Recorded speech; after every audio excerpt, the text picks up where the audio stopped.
I'm May Euler, and this is Cambry Sampson.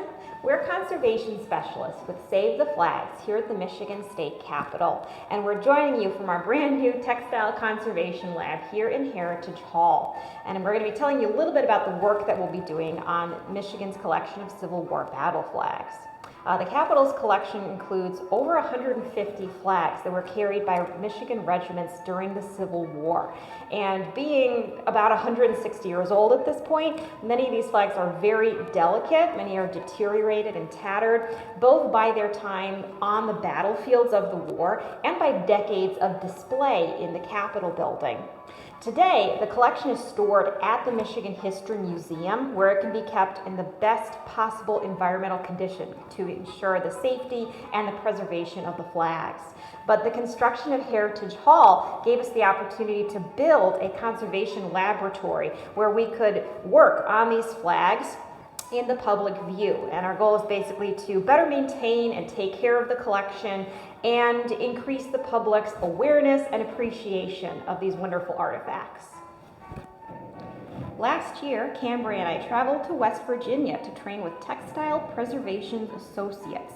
They are a textile conservation company who have worked on a number of our flags. We spent 2 weeks with them learning the basics of textile conservation and started work on this flag, which was carried by the 21st Michigan Infantry Regiment. There are a few reasons we chose to start with this flag first. First of all, it has a lot fewer holes and tears than a lot of our other flags in the collection, so it's just a little bit more intact. Additionally, this flag is made out of wool bunting, unlike most of the flags in the collection, which are made out of silk.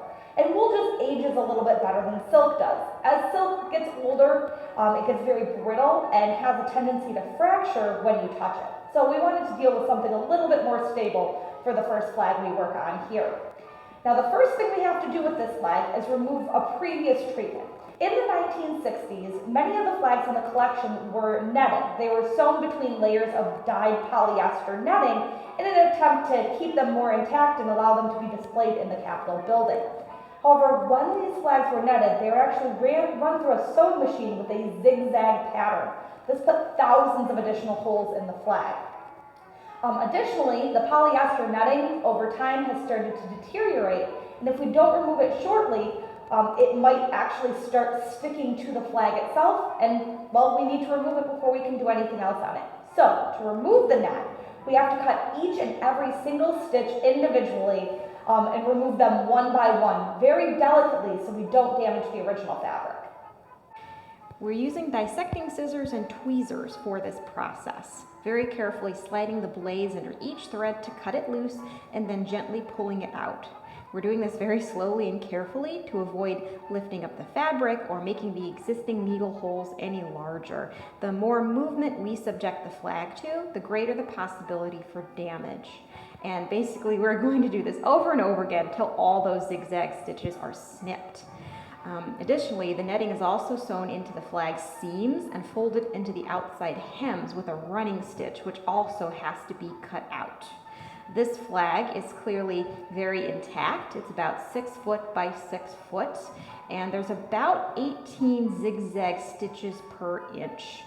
So that is well over 100,000 individual stitches per flag that we'll have to cut out. We genuinely don't know how long this process is going to take. This is the very first flag we're going to be working on in here, but luckily that's going to give you plenty of chances to come and see what we are up to. The Conservation Lab actually has a built-in viewing window, so when you come to visit Heritage Hall, you're going to be able to see us working on the flag. And we hope that you do that. And if you enjoyed this little update on our conservation work, or if you'd like to see some other fun Capitol content, please follow us at MI State Capitol.